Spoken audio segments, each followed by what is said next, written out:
شركينا شراد ما أنت وحكو سابسين هاي وسوتشيدين يسود دوين إن شاء الله تعالى مركو رسول دوين تادان كهرية وحصول دوين يا قوانكي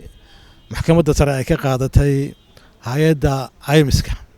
وحصول دوين يا تاس أورنتي أنا أركو مثل لو قلت له كان أتتدا وحنا نلاقي هاي كان أتتدا حلو ترى كان أتتدنا شعب كود هاو ترى إن حنا يسكب حياة وحي واجبة عشورة كواجبي حكومتنا وحنا نسوي كذينيا إن عشورة أي أمتك قاطو تذكي دلكود أي كل سعيان أيضا نسوي كذينيا تاني تسانك جود بيا تكلم دوني نسوي كذي وحويان وحين أجنا هاي مانتا إن بدنا لهذا الهاي إن لفرية أورادي سياسة تاسون إن بدن أولالين إني رنتي أن تدال بدنا وجود الري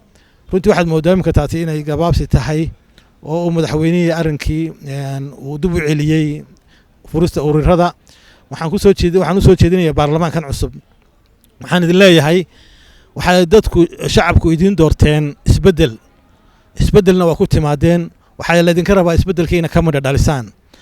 oo ah midho dhalintaas oo ah ina maanta ka fikirtaan sidoo wadankan u iman lahaa hogaamiye wanaagsan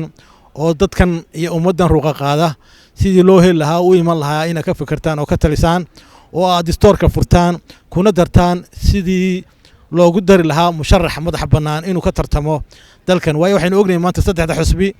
wayna arkaynaa in aynu ka baranno wayna soo hortaagnaayeen waxaynu uga hadlayna ma qabo inay jiraan marka aan waxaan soo jeedin lahaa runtii in ilaahay kaga cabsataan waqtiga iyo xilka la idin dhiibay waxay tiraahdaa carabta waqti ka sayf in lam taqda faqad da'ka way tiraahdaa waqti waa sida sayfta intaanu ku jarin baa la jaraa inta yaraad xilka haysan inaad ummadan uga faa'iideysan idinkuna ka faa'iideysataan ayaan idin soo jeedinayaa oo dastuurka ku dartaan sidii uga tartami lahaa musharax madax banaan maadaama aan maanta la hadal haynin in la furo ururadii siyaasadda waxaan leeyahay doorashadu waa inagu soo dhowdahay waxaa jira waqti kadafna loo ordo kadabloobna wax lagu cuno waxaan leeyahay waqtiga aan ka faa'iideysano ha noqonina ku timcada sheegay ee uu yiri dadkan aan la hadlayaabaan lahayn dux iyo iidaane anuuma damqanaya dhagu umada loolaane bal inay dafoofto aqliga dooni laga saaray wixii hore u soo daashaday bay degashanaysaa waxaan leeyahay wixii baarlamaankii hore intoodii way qabteen runtii oo waxay deetaalkoodii way qabteen laakiin waxyaabo badan oo qabyo ay ka tageen baa jira idinkuna halkiini waxaan leeyahay ha fadhiisanine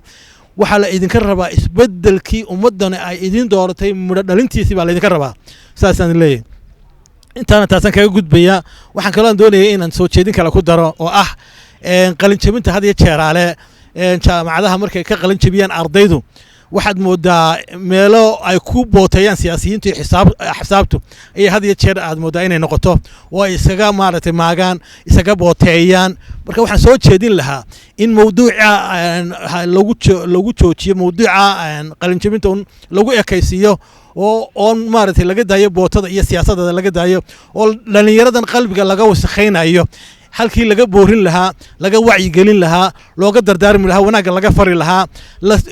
la tusi lahaa xilka iyo yani iyo munaasabada ay taagan yihiin la tusi lahaa iyo in maanta ummadooda iyo dalkooda ay u shaqeeyeen halkii laga tusi lahaa in hortooda laga booteeyo siyaasad iyo qabyaalad iyo maaragtay hebel baa caynkan ahaa iyo hebel caynkan ahaa siyaasadda in laga daayo ayaan soo jeedinaya insha Allah taala